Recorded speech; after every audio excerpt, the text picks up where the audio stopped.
Welcome to the daily Jerry Anderson podcast, which begins predictably enough with a discussion about last night's television, but then seems to disintegrate due to confusion as to the positioning of the staff, evidently having difficulty finding a spot upon which to perch for the requisite 90 minutes. I know that's long, but it's complicated.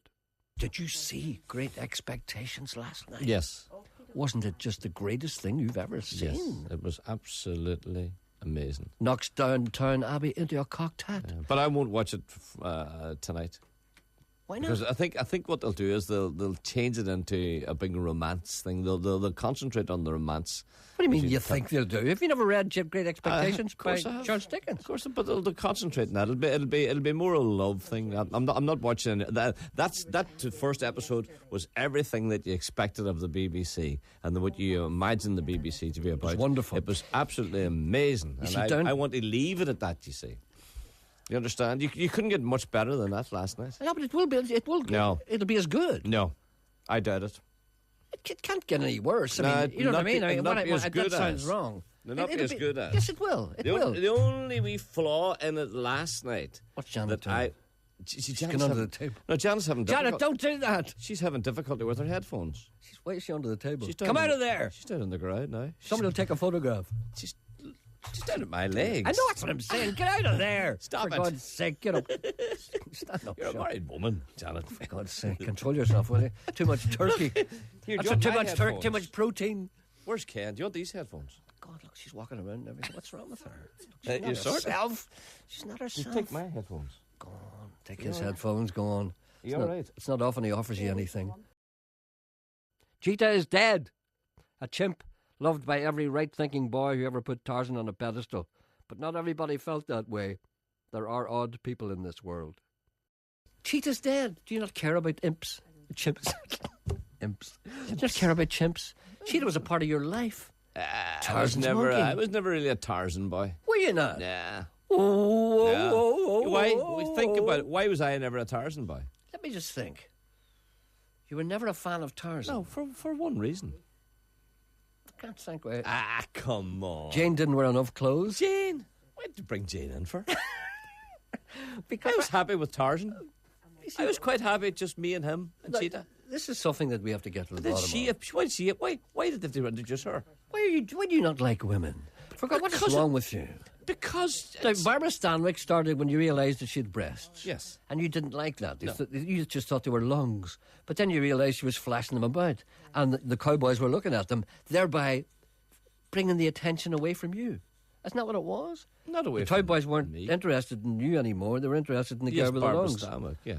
Barbara Stanwyck started for you. And then when you saw Jane with her little loincloth, you know what I mean? I say, that's for boys like me. Go away. That's for people like me who want to watch them swinging up across the trees. It's no good to Something me. might fall off. Grab a hold of that liana, baby. Do you know what I mean? But you see, you're not normal. I know. And you didn't like Cheetah. It was all right. Cheetah. Excuse me. It's all right, just a wee chimpanzee jumping up and down in Tarzan. He was 80 years old. I Do you don't care. realise that all the years that you have been alive, so has Cheetah? Yeah. Do you realise that when you were born, Cheetah was there? When you were being baptised, were you baptised? I think so. Cheetah was there. Whenever you get married, Cheetah was eating a banana. Whenever you come into Radio Foil, Cheetah was eating a banana. Last year, during 9/11, Cheetah was sitting watching TV, eating a banana. Yesterday, he was dead. He's dead. But that was the first animal impersonation you probably did. Everybody can do Cheetah. Yeah. I'll tell you another thing. I'll tell you another film. Can I tell you another film that was spoiled for me? Go on. King Kong. It's too big. Oh, why did he have to fall for her? What's the point? What was that about? Why did King Kong not just wreck New York and leave her alone? You don't like people falling for women. You don't like that because, well, there's something wrong with you. Oh. But, you know, the thing, you remember Quentin Crisp's comment? No, what did he say? No, Quentin Crisp was a well-known stately homo of England, and he went to the movies. He went to see the new version of King Kong with a friend of his. And whilst they were watching the movie, and King Kong held the young lady in his hand, he turned round to his friend and he said, "I don't know what on earth he sees in her." I watched another program on BBC Two, I think it was. Yes. But it started quite late. I think it started at 12 o'clock. But it was about toys. The toys that people had when they were younger. And people grew great mileage out of the Meccano set. Did you ever have a Meccano set? No. No, nor did I. But I'll tell you what we did have. We had bits of Meccano set. Had you not? Wee bits. We had bits. How frustrating is that? No wonder you ended up not liking women. I know. We had Because bits nothing ever worked out. Nothing ever fitted. You could never finish anything. At least with the man, you don't have to start. Listen, do you know, I was just thinking there's no other radio program like this whereby two guys sit and talk about TV and fall apart. Listen, is there someone on the line? Yes, Betty. Oh, she's in Venus. Hello, calling Pluto. Hello, Betty. Yes, how are you? Do you have a nice Christmas? Hello. Yes, hello. I can barely hear you. I'm sorry about that. It's the way the BBC is. We're trying to cut down on sound. Well, I'm sorry we couldn't conduct a conversation because I can barely hear you. What's wrong? I don't know. Press Sean, some what's button or wrong? something. Well, let's bring in Ken. No, don't do that. Let's not bring in Ken. I'll just speak a little louder. Can you hear me now? Yes, I can hear you now. Okay. Look, I'm trying to put on my drawers and you phone in the middle of it. Are they the Right. long drawers or the short economy-sized drawers? No, mine has buttons. As far as Interruptus is concerned, women are but a blight on humanity. But who does he turn to when he needs to castigate the presenter? Who? Wendy Austin. Any port in a storm. More movies ruined by women.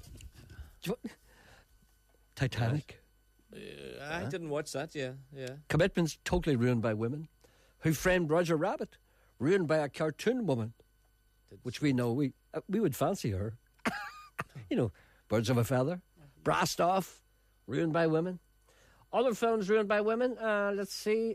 Othello. G.I. Jane. Anthony and Cleopatra. In Bruges. Another Basic Instinct. Brief Encounter. Seven Brides for Seven Brothers. What would that have been without women? Seven Brothers. Pretty Woman. Ruined by women. Nearly every movie has been ruined by women. See, I understand why you don't go out. Because you can't function. Talking of girls. Yes.